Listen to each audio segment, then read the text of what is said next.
खानदेश कुलस्वामिनी आई एकविरा देवी मंदिराच्या गुढीला 400 वर्षांची परंपरा लाभली असून ही परंपरा आजही मंदिर ट्रस्टच्या वतीने तितक्याच श्रद्धेने जपली जात आहे। गुढीपाडव्याच्या निमित्ताने सकाळच्या सुमारास एकविरा देवीच्या कलशाचे मान्यवरांच्या हस्ते विधिवत पूजन झाल्यानंतर ध्वज लावत गुढी उभारून मराठी नवीन वर्षाचे स्वागत करण्यात आले। यावेळेला एकविरा देवी मंदिर ट्रस्टचे विश्वस्त सोमनाथ गुरव यांच्यासह मंदिर ट्रस्टचे पदाधिकारी मोठ्या संख्येने उपस्थित होते। यावेळेला भाविकांनी मंदिरामध्ये दर्शनासाठी मोठ्या प्रमाणात गर्दी केल्याचं पाहायला मिळालं।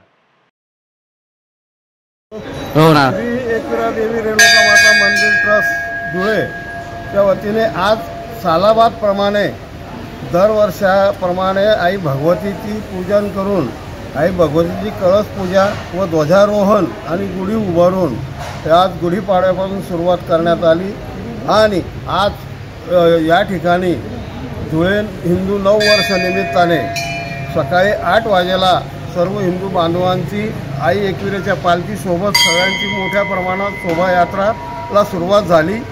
त्याचप्रमाणे आई भगवतीची आजपासून तर नवमीपर्यंत नवरात्र उत्सव सुरू झाला। नवरात्र उत्सवानंतर आई भगवतीची 22 तारखेपासून यात्रेला सुरुवात होणार आहे।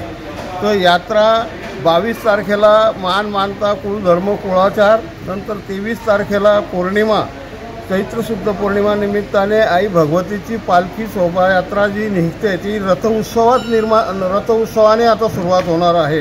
यावर्षी रथाचा मार्ग जुन्या धुळ्यातनं निघणार आहे आणि रथसुद्धा लवकर निघेल, कारण आज मार्ग मोठा प्रमाणात वाढला आहे, मार्ग मोठा झालेला आहे। तर जुन्या धुळ्यातल्या कुठल्याही प्रकारच्या मिरवणुका जात नव्हत्या, पण आई भगवतीचा रथ जाणार आहे आणि तो 23 तारखेला सकाळी या ठिकाणी येऊन निघेल।